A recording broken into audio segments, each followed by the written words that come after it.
Hello friends, welcome to CTET Guru. मैं आज आप लोगों के लिए ईवीएस का क्लास 3 का लेसन 3 पानी रे पानी लेकर आई हूँ, जिसमें पानी के इम्पोर्टेंस के बारे में बताया गया है। पानी हम लोगों को कहाँ से मिलता है, पानी का क्या यूज़ है। कहा जाता है ना कि जल ही जीवन है। जल के बिना जीवन संभव नहीं है। तो लेसन पानी रे पानी, चलिए शुरू करते हैं। मुंह धोऊंगा पानी से, मुन्ना कहता नानी से। प्यासे पानी पीते हैं, पानी से सब जीते हैं। जाने कब से पानी है, कितनी बड़ी कहानी है। यानी कि पानी पता नहीं कितने वर्षों से यहाँ है हमारी धरती पे। पानी के बिना संभव नहीं है। जैसा कि यहाँ लिखा हुआ है, पानी से सब जीते हैं। कहीं ओस है बर्फ, कहीं पानी ही क्या भाप नहीं। पानी के तीनों रूपों के बारे में बताया गया है कि कहीं पानी ओस बनती है तो कहीं ठोस के रूप में पाई जाती है, कहीं भाप के रूप में पाई जाती है और कहीं पानी जल के रूप में होती है। सब रूपों में पानी है, कहती ऐसी नानी है। नदियाँ बहती कल कल कल, झरने गाते छल छल छल। तो नदियों की आवाज़, झरने की आवाज़ कैसी होती है? तो कल कल कल कल होती है। झरने की आवाज़, झरने में पानी की आवाज़ छल छल छल छल होती है। तालों में लहराता जल, कुओं में आता निर्मल। धरती पर जीवन लाया, खेत सींच कर लहराया। पर जब बाढ़े लाता है, भारी आफत ढाता है। तो यहाँ इस कविता में बताया गया है कि पानी ही जल ही जीवन है। और पानी के 3 रूप होते हैं, कहीं पानी लिक्विड है तो कहीं ठोस है तो कहीं ओस है, यानी कि वाष्प के रूप में पाया जाता है।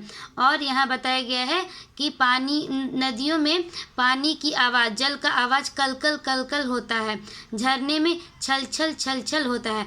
और कुओं का जो पानी होता है वो निर्मल शुद्ध पीने योग्य पानी होता है। तो यह थी आपकी कविता। इसमें हम बच्चों को पेडागॉजी यहाँ पे यह निकलती है कि अपने इलाके में गाई या सुनाई जाने वाली पानी से जुड़ी कविताएं और गीत बच्चे कक्षा में गाएं। तो बच्चे पानी से जुड़ी कोई भी कविता गा सकते हैं। बच्चों को हम बोलें, टीचर्स बताएं कि कोई भी कविता जो आप जानते हो वह गाओ, जिससे बच्चे क्या होंगे, उनको एक इनकरेज मिलेगा, उनको पानी के प्रति लगाव होगा, वह पानी के इम्पोर्टेंस को समझ पाएंगे। उसके बाद यहाँ पे आपका दिया हुआ है कि हमें पानी की ज़रूरत किन किन चीज़ों के लिए होती है, जैसे खेलने में, आटा गूंदने में, चित्र बनाने में, गाना गाने में, लिखने में, पौधों को उगाने में, नाव चलाने में, चाय बनाने में और पंखा चलाने में। तो यहाँ पे जिन जिन चीज़ों में पानी का यूज़ होता है वहाँ पे करेक्ट का साइन लगाना है। जैसे कि आटा गूंदने में हम पानी का यूज़ करते हैं, पौधों को उगाने में डेली हम पानी देते हैं, चाय बनाने में पानी का उपयोग होता है, नाव चलाने में पानी का उपयोग होता है। उसके बाद यहाँ पे आपको दिया गया है कि किन किन चीज़ों के लिए कितना ज़्यादा पानी की ज़रूरत होती है। जैसे नहाने में लगभग 1 बाल्टी हमें लगता है। पीने में हमें कहा जाता है कि 5 लीटर पानी या 3 लीटर कम से कम पानी हर एक इंसान को डेली पीना चाहिए। घर धोने में, खेतों में पानी बहुत ज़्यादा लगता है। आटा गूंदने में लगभग 1 से 2 गिलास लगता है। तो यहाँ पे अरेंज करके लिखना है कि किस काम में कितना ज़्यादा पानी का यूज़ है। उसके बाद यहाँ पे बताया गया है कि कहाँ कहाँ से हम लोगों को पानी मिलता है, जैसे झील, कुआं, तालाब, झरना, सागर, नदी, नहर, ट्यूबवेल, नलकूप, टाँका, गर्म सोता। तो जिन जिन जगहों पर से हमें पानी मिलता है वहाँ पे, इन सभी जगहों पर से हमें पानी मिलता है। उसके बाद यहाँ पे आपका एक पेडागॉजी निकलती है कि कई जगह कुछ लोगों को आम स्रोत से पानी नहीं लेने दिया जाता है। इस पर चर्चा करना जरूरी है, जिससे भेदभाव जैसे विषयों के प्रति संवेदनशीलता बढ़े। जैसे कि हम सभी जानते हैं कि बहुत से ऐसे जगह हैं जहाँ पे कुछ वर्ग के लोगों को पानी नहीं लेने दिया जाता, उनसे भेदभाव किया जाता है। तो इस टॉपिक पर हम कक्षा में चर्चा करवा सकते हैं संवेदनशीलता के साथ, ताकि किसी को भी ठेस न पहुँचे, किसी को भी बुरा नहीं लगे। उसके बाद आपका आता है छुटकी चकराई।